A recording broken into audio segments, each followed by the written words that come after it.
Welcome everyone to the Society for Armenian Studies Zoom talk series. This is our third talk today. Thank you, Dr. James Berry, for agreeing to give a talk on your latest book called Armenian Christians in Iran, Ethnicity, Religion, and Identity in the Islamic Republic. I just want to introduce Dr. James Berry. Dr. Berry is a research fellow at the Alfred Deakin Institute, Deakin University, Melbourne, Australia.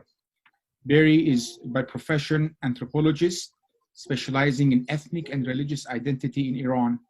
His book, Armenian Christians in Iran, was published by Cambridge University Press, and he is currently working with Chair of Islamic Studies at the Alfred Deakin Institute and has published research in ethnic and racial studies, Third World Quarterly, Iranian Studies, and the British Journal of Middle Eastern Studies.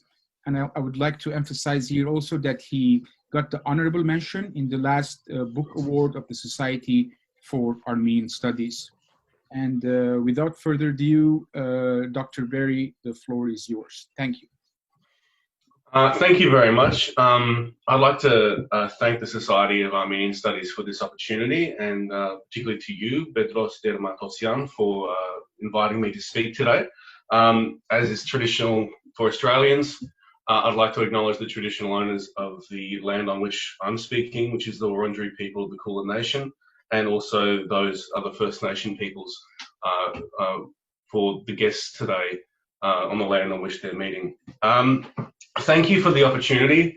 Borod says, Salam, hello, good evening, and good morning if you're in Australia. As Bedross mentioned, I'm going to be talking today about my book. So I'm just going to put up the PowerPoint. The book, Armenian Christians in Iran, which was published last year through Cambridge and is now in paperback. So it's suddenly affordable. It was incredibly expensive before and now it's slightly more affordable. So I'm glad about that. It means that more people have the opportunity to read it. Mostly today I'm going to be talking about from two specific chapters, chapter 3 and 4. The reason being that, well, a couple of reasons. One is much of the material in that those chapters has not been published in any form elsewhere, so it's less likely that people have read it in articles that I've published. Also, when the book was being reviewed, one of the reviewers, one of the assessors commented that the book only became interesting after chapter 3. And even though, you know, of course, there's an element of humor in that, it's good to hear that from my point of view, because I was so close to the book, I didn't really know, I wouldn't have ever been able to see these sort of things. So now when people come to me and they say, look, I'm time poor, what do you recommend about if I want to read your book? I always say, start with chapter 3 and see how you go from there. So I'm going to talk a little bit today from those chapters. I'm going to start with an outline of the history, geography, economy, and ethnography of the Tehran community. The book itself is mostly an ethnographic study of the Armenian community of Tehran under the Ahmadinejad and Rouhani administrations. That's when I performed my fieldwork in 2010, in 2014, and 2015 in Tehran. But it speaks more widely to the history and society of Armenians in Iran, particularly since the Islamic Revolution or the Iranian Revolution of 1979, as well as touching on issues to do with Iranian national identity, the success or failure of Iranian national identity, the status of minorities, both recognized and not recognized in Iran, and growing issues around and discussions around ethnicity in Iran, which today continue to be ever more present. And I'll talk a little bit about that today. I'm going to touch on some themes to do with Armenian and Iranian identity, topics to do with belonging and discrimination, interethnic relations in Iran, particularly between the large Azeri-speaking population and the Armenian community, as well as discussing the approach towards the commemoration and recognition of the Armenian Genocide in Iran, and some information about the relationship that Iranian Armenians have with the Republic of Armenia. I just wanted to start by reading a little bit from the beginning of the book, about the overall, the essence of what the book describes, which is how the Armenian community in Iran, while being Iranian citizens, don't see themselves as Iranians, more or less. This is not, of course, everybody, but there is a general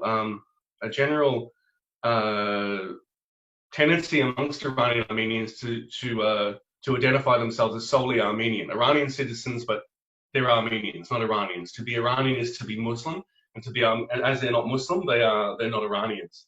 So the way I begin the book is by looking at this from the perspective of a wedding I went to in 2010. I'd just like to read a little bit from this. The separation between the religious minorities and the Shia majority in Iran was never as clear to me as it was at an Armenian wedding I attended at the Subh Sarkis Cathedral in the summer of 2010. Following the ceremony, I gathered with the other guests in the courtyard of the compound to congratulate the newlyweds. It was late afternoon when the weather was still quite warm, but cool enough to be comfortable. And of course, for those of you who have been in Tehran in summertime, you know it can get very hot. The streets of central Tehran were just beyond the compound walls, and through the gate, which was partially open in order to allow the guests to come and go, I was peering out at a different world peering in. An Armenian wedding with unveiled women wearing neither hijab nor manto is unseen in public in Tehran today. Needless to say, the outsiders were curious. I saw a car filled with young men deliberately hold up trucks simply to look inside the compound. Women walking along the footpath in chadors also stopped to look inside. Their glances were not of disgust or shock, but of profound interest and perhaps even bafflement at something foreign. I was struck by the thought that before me were two groups of people, both Iranian citizens, who were living side by side but completely separately from one another. The 12 Shia foundations of the Islamic Republic mean that the Armenian minority inhabits a private space rarely seen by the Muslim majority. The physical separation belies a deeper social and cultural separation that has developed since the 1979 revolution, when a conglomerate of forces in Iranian society overthrew the Pahlavi monarchy, eventually replacing it with an Islamic Republic. While Armenians, along with other minorities, have always inhabited a separate place in Iran, and the previous regime did make attempts to neutralize difference through assimilation. Today, however, many Armenians born and raised in Iran are ambivalent towards their Iranian identity. One of the key points that I found in my study, when I first went into the field, I was quite naive, and I was looking more at how does a Christian minority find a place in a state that's defined as an Islamic Republic? Very quickly after arriving in Iran, I realized that they inhabit a completely separate world with their own clubs, their own schools, and their own environment, which is culturally and in every sense an Armenian environment. So today I want to talk a little bit about that. Another issue is the generation gap, the difference between those who lived through the 1979 revolution and those who were born and raised afterwards. There's a difference in values, and this is across Iran. This is not just the Armenian community. Attitudes towards gender, towards religion, attitudes towards Western culture. And generally the younger generation, when I was living in Iran, tended to describe the 1979 revolution as a complete failure. And I'm going to touch a little bit on that today. But to start with, I'll talk a bit about the history of Iranian Armenians. So that's the sort of Sarkis Cathedral that I was discussing just there where the wedding took place. So when most people think about Iranian Armenians, the image that comes to mind, of course, is New Jolfa. And this is an important part of Iranian Armenian identity as well, because Iranian Armenian identity, as I'll talk a little bit more about, is quite stratified. And there is a recognition that some Armenians are Shah Abbas Armenians, meaning those that came to Iran during the early 17th century, which is almost the foundational story of the community. But there's also those that have been in Iran for a lot longer, those who come from places such as Khoy and Salmos, in addition to more recent arrivals from the post-genocide refugee migrations to those that came down from what was Russian-controlled Armenia in the 19th and 20th centuries. However, of course, Isfahan figures prominently in the overall narrative about Armenians in Iran and their history. And these images are usually what's associated with them. So I'm taking it to quite a different place because I'm looking more at the Tehran community. Now, there's been a long interconnection between the Iranian and Armenian worlds. I attended a conference last year organized by UC Irvine and UCLA on this topic. And there's an awareness of this among Armenian Iranians themselves. The similarity between many words in each language, many borrowings from Iranian languages in Armenian, such as Zangaharel from Zangzadan in Persian, Madid, Medad, and so forth. There's also shared cultural traditions, such as Badigenpan, which is the pre-Lenten festival in the Armenian tradition, which comes from an older Mazdaic Zoroastrian tradition, which was also traditionally celebrated in Iran, though it's not encouraged by the current ruling government in Iran. Same is true of Artabar, which has its Iranian equivalent in Tirgan, also not encouraged anymore in Iran, but they're the same. Same with Chahar Shambe Suri for Iranians. There's Turndez for Armenians. So Iranian Armenians are well aware of these connections, and even though there is a sense of fostering a separate identity, there is, what my overall point is, there is an underlying recognition that the relationship between Armenians and Iranians has a special basis that goes back into history. Now, for an academic looking at this, to argue that there is an unbroken connection between the Iranian and Armenian worlds over 2,000 years is very difficult. But this certainly sits in the minds of many Iranian Armenians today. Also, Armenian history in Iran is well known. It's very good to see a number of books being published and a lot of research being done and published in English now. Of course, if you know Armenian or you know Persian, you have access to many books on Iranian Armenian history. Of course, these have mostly focused on New Jolfa, but also the constitutional revolution. This is a statue in Tehran on the sort of Aspatsatsin church compound of Yeprem Khan. Yeprem Khan was he was born in what is now the Republic of Azerbaijan, but he was an Armenian revolutionary who was a prominent member or prominent leader in the constitutional revolution. He served as chief of police in Tehran, which is was, of course, at the time unusual for a non-Muslim to hold such a senior role. And actually, this is a common theme, which I'll talk a little bit more about. The rules of Iran, which discriminated against Muslims on one hand, discriminated against non-Muslims on one hand, but made exceptions when people themselves were exceptional or needed. But beyond the constitutional revolution and the history of New Jolfa, there hasn't been much study on Iranian Armenians. There isn't as much focus. Of course, the majority of the Iranian Armenian communities through their histories, particularly in the past 400 years, were villagers. They were peasants, many of them tenant farmers. Also, the town dwellers were by and large labourers. And so, although we know more about the great merchants of New Jolfa, these were really the majority of the community. In my work, I've tried to focus more on, as much as possible, within self-critical understanding that the frame itself is problematic, but trying to look at less at prominent figures and more at Armenians living everyday lives in Tehran. Of course, one of the areas which Armenians are well known for in Iran is industry, as innovators as well. And this figures prominently in histories of Armenians as, I guess, in Marxian terms, as a petty bourgeoisie community, or having a strong representation. David Yagubian's work, for example, looks heavily at the role of Armenians in the automobile industry and the development of automobile mechanics in Iran. And of course, if you go to Iran today, you see a lot of mechanics who are Armenian. It's almost a stereotype of mechanics being Armenian, or Armenians being mechanics in Iran. This is taken near Majidiyeh in Tehran, and you can see from the names, those who can read, that Sevan and Ararat, that these are Armenian businesses.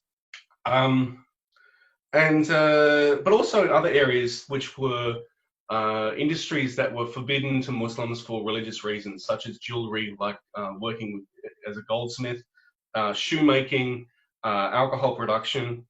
As with the other religious minorities, such as the Jewish and Zoroastrian minorities, Armenians were heavily involved in this, and in film, music, and the arts. So this is all very well known.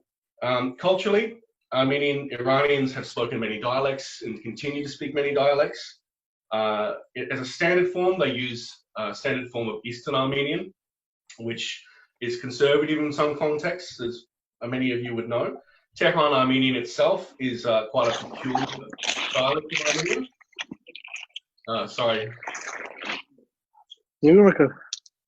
Sorry. It's quite a peculiar dialect, and of course, for those of you who are familiar with it, it has certain. So, could someone, whoever, if you aren't on, if you're not on mute, would you be able to mute, please? Thank you. Sorry. Of course, with the most of you would be familiar with the Tehran Armenian accent, like saying Barev, the way they pronounce the letter R, the way they pronounce the letter A, the use of certain words, which is actually quite similar to Western Armenian.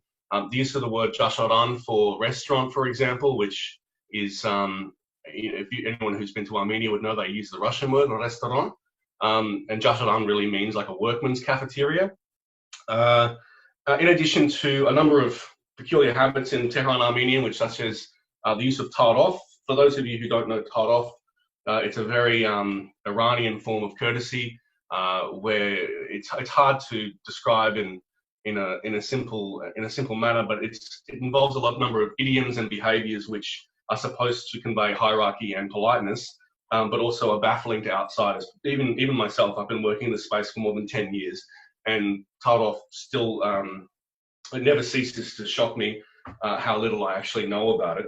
But of course, anyone who's encountered Iranian Armenians, say in Armenia or in the United States or elsewhere, you may have encountered them using phrases of tarof which seem completely unusual out of their context, such as, for example, "Tserkner chitsava," may your hand not hurt, which comes from the Persian "Dastishum dard nakone," of it's a polite way of saying thank you, or "Hoknaz chilinek," don't be tired, which is a very common phrase to use, or may you not be tired, which is very common in Iran when you're asking a favor of someone, or even if you're passing someone in the street and you make eye contact, you say "Khaste naboshid."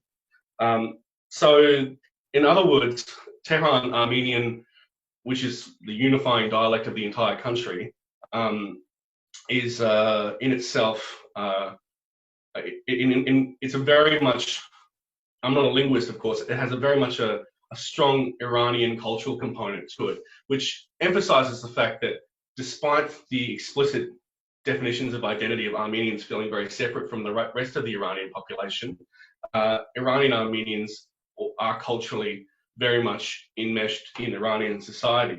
There is, of course, a number of things to be said about that, but also the way that in Tehran, Tehran Armenians speak Persian. It's not every Tehran Armenian, but even younger people have an Armenian accent, which is quite peculiar. Say Raftam, what's a good example?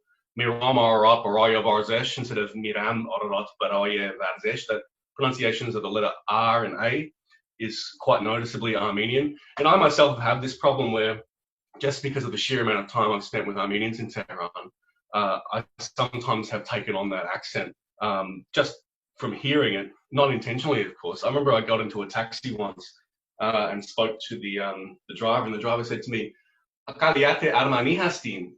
Do I look Armenian to you? But that's just because of the accent. That's what I figure anyway. It's also interesting, when I went to Isfahan, they said, "Oh, you speak Hayeren, but do you speak Arska Hayeren?" And so I said, "Ayo Barev," like that, and they corrected me and said, "No, that's Tehran Hayeren. It's not Iranian Armenian." Anyway, moving on.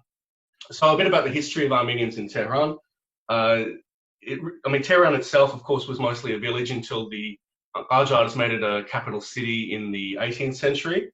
Armenians had started to move there before that time. There was an Armenian presence under Karim Khan Izand, but it was during the Qajars that the community grew, largely through forced migration from other parts of Iran, but also from Karabakh and Armenia. and then also through voluntary migration, and it grew throughout the 19th century. But really, until the mid-20th century, until after the Second World War, Isfahan and Tabriz were much more the larger centers of Iranian Armenians, and Tehran was the little sibling of those other cities. It was only with the end of the war, the mass migration of Iranian Armenians, particularly villagers, to Soviet Armenia, or the attempts to move there, because most of them were actually able to move. Something like, I'm not sure the exact numbers, but I think it was 30,000 did go, but many more wanted to move from the villages, but ended up just urbanizing. So the cities of Tehran, Arak, and others, the Armenian populations grew. But it was during this time that the Armenian population of Tehran, at least according to Hovannes Pahlevanyan, doubled from, I think it was 40,000 to 80,000 within the space of a couple of years during the 1950s. And after this time, Tehran becomes the principal city of the Armenian community, the center of Armenian community in Iran.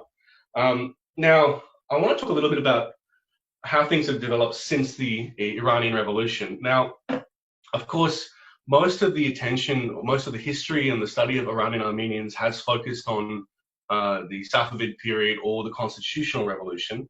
And it almost feels at times that when you do read histories of Iranian Armenians, that history stops in 1979.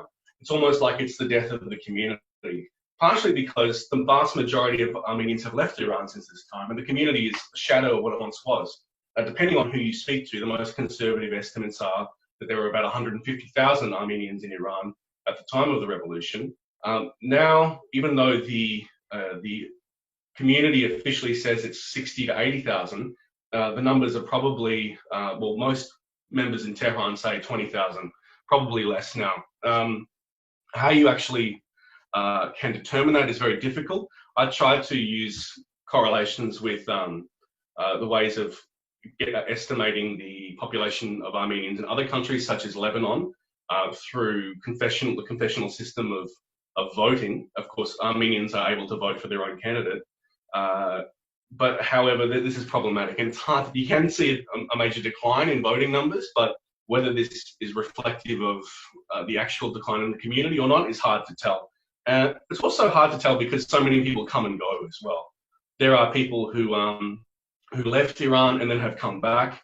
There are also people who live in Armenia part of the time and live in Iran part of the time. And this is one of the interesting things that I discovered, that Armenia, although it's not a primary destination for Iranian Armenian migrants, has become a sort of retirement destination for Iranian Armenians, particularly for those who are able to draw an Iranian pension.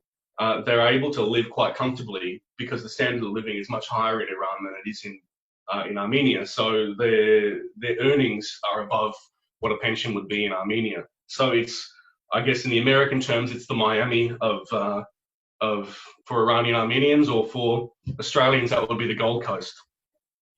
But of course, one of the main things that happened after the revolution was a reinforcement legally and in practice of the difference of non-Muslims from Muslims. And this was reflected, well, these are just the, I'll just talk a little bit about this. These are the neighborhoods of Armenians in Tehran. They're called Hayashatner. Hayashat, of course, means many Armenians. And Hayashatner, traditionally the 18th century community was centered around the bazaar. And by the 20th century, they moved further north to a district called Nadari, which is now the street of Khiyabane Jamhuri Islami, and then continue to move north. Most Armenians would determine their origins by this neighborhood. So the more traditionally Tehran Armenians would have their origin in a region called Shah Abbas, which is near Karim Khanizan Street in Tehran, or Nadari. And whereas those who came after the Second World War, those who came from the villages, live in those neighborhoods like Majidiyeh, Hishmatiyeh, Narmak, Vahidiyeh, in the further north area of Tehran. However, Majidiyeh, Narmak are probably the centers of Armenian culture today in Tehran, more so than the traditional neighborhoods, which still have plenty of Armenian shop windows, but have very few Armenians living in the area. And this is Majidiyeh, taxi service, Majidiyeh sweet shops. You see a lot more of the Armenian scripts, and you hear Armenian in the street much more than you do in the traditional Armenian suburbs. Anyway, moving on to the revolution. So after the revolution, and we have probably the best work on this topic to date is that of Eli's son Asadian, which was really the starting point of my book, and also her work was, well, my book is really a continuation of her work. So a lot of the information about this time comes from her first-hand experiences and her research. But after the revolution, there was a much more strict enforcement of separation of Armenians from the rest of society legally.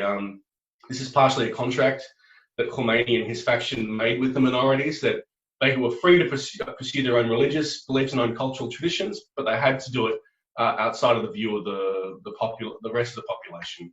So this is the Rugby club in Tehran, which I think is now closed, but you can see at the entrance it says this is especially for religious minorities, and in brackets Armenians. This is the cathedral, and you see at the cathedral there's a sign that says this is especially for Armenian Gregorian Christians. If you go to these churches and they think that you're a non-Armenian, they'll speak to you in Armenian as you enter these compounds before you enter the church. So I've seen it several times where Iranians, Muslim background Iranians, have tried to come in because they wanted to see inside the church, and by law they're not allowed to.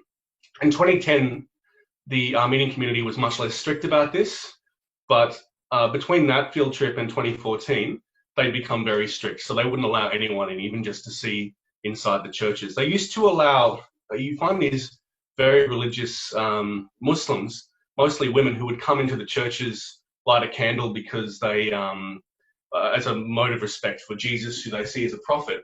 But even that was no longer being allowed in Tehran by 2014. Because of the fear that the Iranian government has of Muslims converting to Christianity. Of course, the Armenian church doesn't accept converts, but they have to maintain this distance for their own protection. Now, they have their clubs, which they live separately, their own separate lives. These are solely Armenian spaces. Non-Armenians are not allowed to enter. This is the Ararat club. This is a football team playing in the local Tehran league. As you can see, it's all men. Women are not allowed to attend games in Iran. I think that's changing now, but I've been a bit out of touch with it. But that's this is 2014, when the Ararat club, who had been dormant for a couple of years, suddenly were playing games and competing again. They have their own events, which allow certain there's certain restrictions that don't apply to Armenians in their own clubs. For example, women can sing unaccompanied at musical events, which is technically illegal in Iran, but is allowed for minority communities like the Armenians. This is an event from 2010, which was just a concert, a classical music concert. So they have these sort of freedoms. And of course, the most famous one is they're allowed to consume alcohol. I don't want to exaggerate that particular point. It's really much of interest for a lot of Westerners who go to Iran that Armenians are allowed to have alcohol, but it's not exactly like you walk into an Armenian club and there's a bar there. It's much more modest than that. But yeah, these are the sort of Armenian clubs, the events that you have. Women don't have to cover their hair. This is in Ararat in Tehran, and there's much more freedom in mixing between people of different genders. And so for that reason, Armenians are something of a curiosity to the majority of the Muslim population. But the experience of the revolution was more or less that a lot of people lost their jobs. There was a lot of immigration at that time from Iran for Armenians, as there was a lot of uncertainty. Anyone connected to the previous regime, of course, had to leave the country. I documented in my book a few examples of people who were working for government ministries. They managed to stay a couple of years in those ministries, but then eventually lost their jobs. One example was a guy who actually changed his name, not officially, but he was just known by a Muslim name rather than by his Armenian name for a period of time, and he was told by his boss to grow a beard to keep his job. And he was able to do that for a number of years before eventually the director of his department told him, no, you have to leave. It's not, in his words, it's not acceptable for a non-Muslim to be giving orders to Muslims. And this is a thing that still is a problem in Iran. Of course, one of the biggest events that happened after the war was after the revolution was the war, the Iran-Iraq war. And this is a central event for identity construction for Iranian Armenians today in Iran. Both because a lot of Iranian Armenians went to war. There's various estimates. The most extreme say 17,000 Armenians either were conscripts or volunteers, and 260 were killed. I know that Janit Lazarian's book lists 71 Armenians killed during the Iran-Iraq war. There are monuments, so that's a school. There are monuments to this. This is in Mirdamad Avenue in Tehran, which is a monument to religious minorities who served in the Iran-Iraq war. So this is the flip side of it. For the Iranian government, it's a means of saying that the minorities, like the Islamic Republic, they're willing to die for the Islamic Republic, even though they're not Muslim. This is a mural. Of course, murals are everywhere in Tehran. This mural may not be there anymore. I think I took this in 2010 of Ayatollahs Khomeini and Khamenei with 5 members of different communities: Jewish, Zoroastrian, Chaldean, Assyrian, and there, of course, is an Armenian there named Harach. What's his name? Harach Torosyan. But this is a central theme. In Tehran, every year the Armenians significantly participate in the commemorations called Holy Defense Week, the Fire Moqaddas, and there is a very well-attended service at the cathedral. There is also a number of sites of commemoration around Tehran, such as a monument to the soldiers who died, which is in the Armenian Catholic Church in Tehran. And there are other ways of commemoration, like this is a street in Majidiyeh, which is named after a Shahid, an Armenian Shahid named Muradjan. Or Zorik Muradjan Masihi is his name.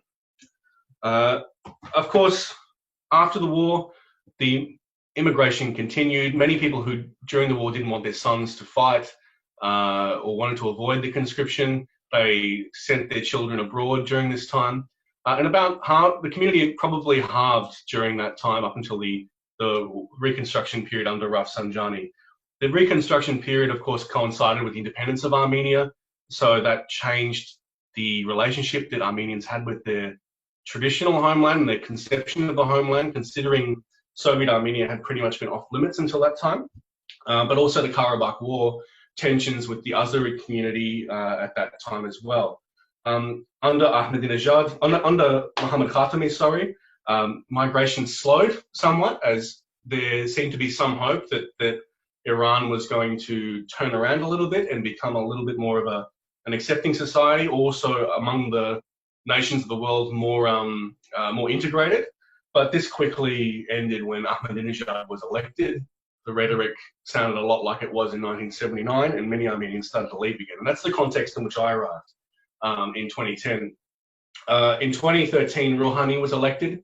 He had a much more conciliatory approach to Armenians, but to minorities in general. But he was more focused on minority issues, particularly with those who were not well integrated into the state, such as large groups like Baluch, Kurdish, and the Arab minorities. The interactions between the government and the Armenians still remain very cliched. They always wish Armenians a Merry Christmas on the 25th of December. And I don't know why. I mean, the Armenians, I guess, the community is too polite to tell the government that it's actually the 6th of January that Armenians celebrate Christmas. But this is still something that they do every year. Rouhani will go and visit the parents or the relatives of a war veteran or someone who was killed during the war in Armenian and wish the Armenian community a Merry Christmas. Ayatollah Khomeini does the same, but they do it on the 25th of January, 25th of December. So it's they don't. It is a very much a tokenistic and cliched approach towards the community. Moving on, with regard to Armenian identity, one of the words you hear a lot is Haya Pahpanum. This idea of needing to protect or preserve one's Armenianness. This is, I guess, a common theme in diaspora communities as well. Like many diaspora communities, the glue binding the community is the language and the church, or the idea of Armenians being Christian. Now, from my own observation in Tehran, most of the people that I interacted with of different class groups, be they from middle class or more working class backgrounds, didn't tend to be that religious in the sense that they weren't necessarily atheistic, but going to church or participating in religious ceremonies was not such an important thing. It was sort of taken for granted that being an Armenian was being a Christian. And this is reflected in the language itself, the Persian language, sorry, where the word Armani is a synonym for Christian, to the point where I remember once when I first was in Tehran, a non-Armenian, a Muslim guy, a friend of mine, he said, oh, you're living, I was living in Polhak, he said, you're living near an Armenian cemetery. And so when I went to see this Armenian cemetery, I found it wasn't an Armenian cemetery, it was a Christian cemetery for war veteran, for the First World War. It was British soldiers for the First World War. But the words Armani and Christian or Masihi are synonymous in the minds of many people. It also contributes to the idea that Armenians are a foreign group. Armenians, even though they've been, the origin story is that Armenians arrived 400 years ago during the reign of Shah Abbas. There is this tendency amongst Muslims as much as Iranian Armenians to refer to them as foreign to Iran. And this use of the term Armani as Christian contributes to that. I know some people who complained that when someone said to them, your accent, what is it? And they say Armani, they say, oh, you're German, like Almani. Particularly, if you say Armani in a Tehran Armenian, it sounds like Almani. And so this sort of resentment on one hand that they're positioned as foreigners, but also acceptance of that really informs Iranian Armenian identity in many ways. It's also worth mentioning on that regard that, oh no, I won't do that now. Anyway, but Iranian Armenian identity itself, of course, is very divided, like any identity. So in Tehran, people are divided on their profession or class or gender lines, but also on political lines. If you come from a Dashnag family or from a Tudehi family, and the actual political ideologies are not really relevant in those cases. It's almost a tribalism that's come out of this, these older political divisions that Dashnaks and leftists are rivals. Similarly, village of origin. And one of the peculiar things in Tehran, even today, people who are raised in Tehran will sometimes be able to switch to village dialects when talking to people from the same background as each other. They preserve that. But also there's a funny sort of, well, the Shah Abbas Armenians or the Nadiri Armenians sometimes look down on those from Majidia and Narmak as Gyuratsiner, because they will do this. They'll speak in village dialects. And there's all sorts of course, connotations, everyone knows, unsophisticated in the rest of it. But that's been preserved amongst Iranian Armenians in Tehran. Of course, there's also, but however, in light of living in an Islamic republic, there is more of a tendency to band together and at certain points talk about being Armenian first and foremost and being Iranian only on paper.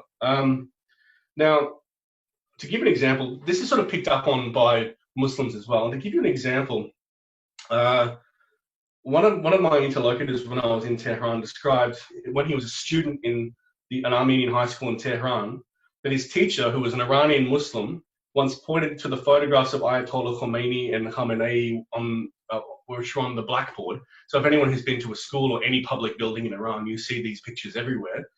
The teacher, who was an English teacher, pointed to these and said to his students, can you tell me who these people are? And of course, the classroom, the Armenian classroom, a classroom of Armenian kids with a Muslim teacher, they didn't know how to react to this, so no one said anything. The teacher then said, these are the people who ruined your country. So for the students, this was an amusing situation that a teacher would be speaking like this about the supreme leader and the former supreme leader. On one hand, it's a very dangerous thing to do in Iran, of course.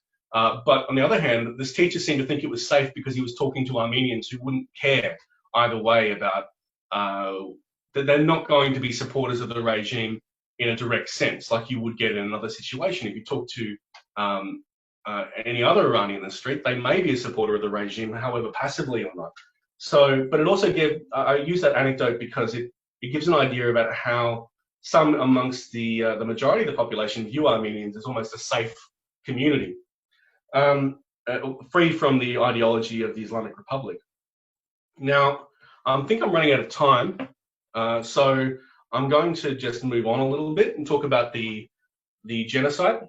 Before I do, I'll talk a little bit about, let's mention, I mentioned before how Iranian Armenians go to Armenia to retire. Because of the ease of travel between Armenia and Iran, and because of the closeness, I found that in Tehran, a lot of Iranian Armenians would visit Armenia at least once a year, those that had financial means to do so, sometimes twice. And it was this kind of homecoming from a diaspora's perspective, whereby they're returning to the homeland. But also, interestingly, was this habit for those who had parents or grandparents who came from villages either in central Iran or near Isfahan or in Chahal Mahal Bakhtiari to visit their villages of origin, which are now depopulated of Armenians, but to go there to camp, clean graves, maybe have picnics. So that's another type of homecoming. I apologize if I'm a little bit all over the place on this one, but I just wanted to touch on that because I think it's an important topic. Just to talk a little bit about the Armenian Genocide. So the Armenian community of Iran is not a post-genocide community. So unlike you find in Lebanon or many of the European, North American Armenian communities, the majority of the population don't trace their ancestry to refugees or survivors of the Armenian Genocide. However, it's a central event. And for those of you who've read Zoya Pirzad, the Iranian Armenian writer, she had a book, I think it's called Cheragha ro khamosh mikonam, which is about an Armenian woman with a husband and children living in Abadan in the 1960s. Even in that story, one of the central events of the book is the commemoration of the genocide in the Abadan community. However, it's important that it's still a central event, largely because it's the glue that keeps this Armenian communities together, connected to Armenia itself, but also to the history and other diaspora communities. However, importantly, and the Armenian leaders who I spoke to were very sensitive about this, the Armenian community organizations in Tehran don't push for recognition of the Armenian Genocide. They don't directly lobby the government the way they do in most other countries. I just wanted to read a little bit about that. So the Armenian community of Iran is somewhat unique in the diaspora, and they do not push their government to recognize the genocide, at least not to the same extent as other communities. The Armenian MPs do call for recognition in Iranian political forums. For example, the representative of Northern Iran during the 100th anniversary, Garin Khanlari, mentioned that genocide recognition was a priority for the community in the lead up to the 2013 presidential poll, and also called for recognition on the centenary in 2015. However, the community's leadership is sensitive to criticism from other corners of the diaspora that Iranian Armenian organizations do not go far enough in lobbying for recognition. Members of the Husk organization, which is Armenian, it's almost like an ARF organization. I don't want to call it ARF, but it's similar to that. They explained to me that the Iranian environment is more sensitive than other parts of diaspora, with Tehran being particularly concerned about pan-Turkish elements in Iranian Azerbaijan or in the Republic of Azerbaijan, potentially using any recognition to incite the Azeri population of Iran into believing the Iranian government is somehow anti-Turk.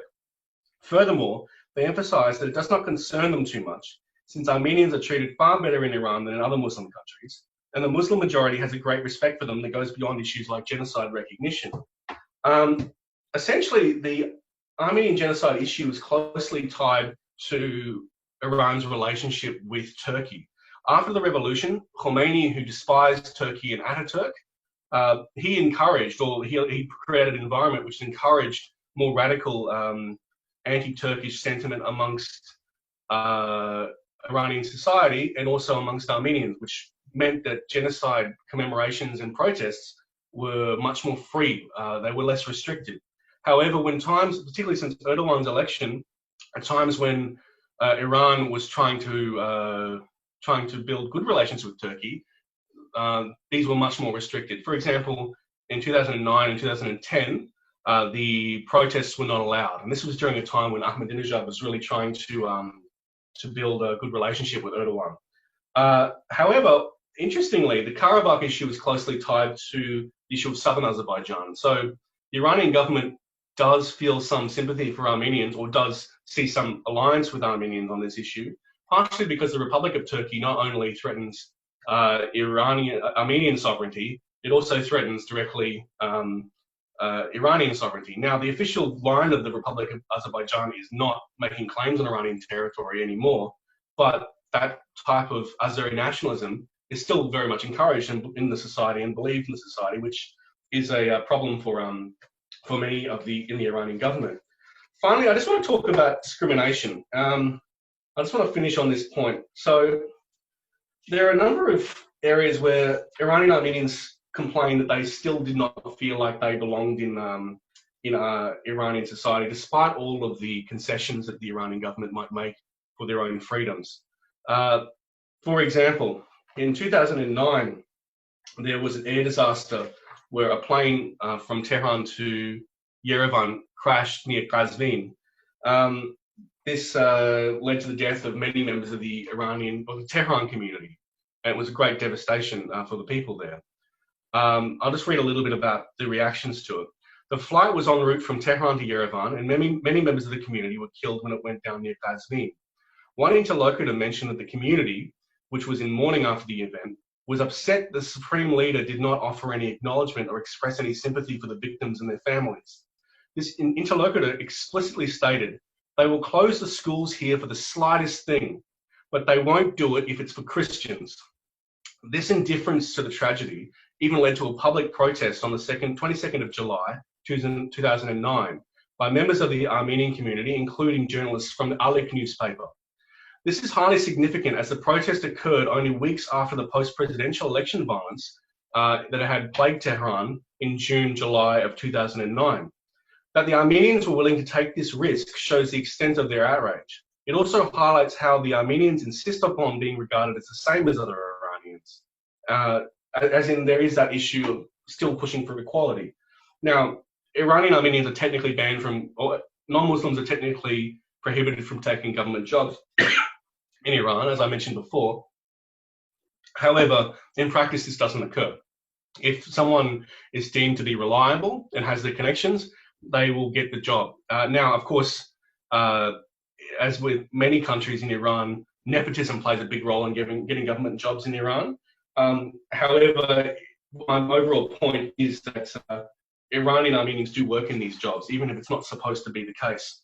Same is true of the legal discrimination against non-Muslims regarding the diya, or qisas, or blood money. That is compensation for various crimes, such as, we're going from car accidents to murder. In recent decades, those laws have changed. It used to be that a non-Muslim's life was worth half of that of a Muslim's. In 2003, this changed to make it equal in terms of compensation. And even in 2016, whereas it used to be that a woman's life was worth half that of a man, now that's been made equal as well. However, these things, there are still many, many problems. I just wanted to conclude with a comment on interethnic relations in Iran. I'm writing a book on ethnicity in Iran at the moment. Armenians overall are not a significant community numerically or in terms of the geographic space that they occupy, but what they do tell, what the study I have done really does speak to, is how the changing attitudes towards ethnicity in Iran are reflected in Armenian attitudes towards their country and also to themselves. The Azeri issue is one. So Azerbaijani people in Iran technically would see themselves as Iranians first and foremost. There really isn't this ethnic division between Persians and Turks that you would expect. However, that's changing, and there is more of an ethnicization of linguistic identities in Iran.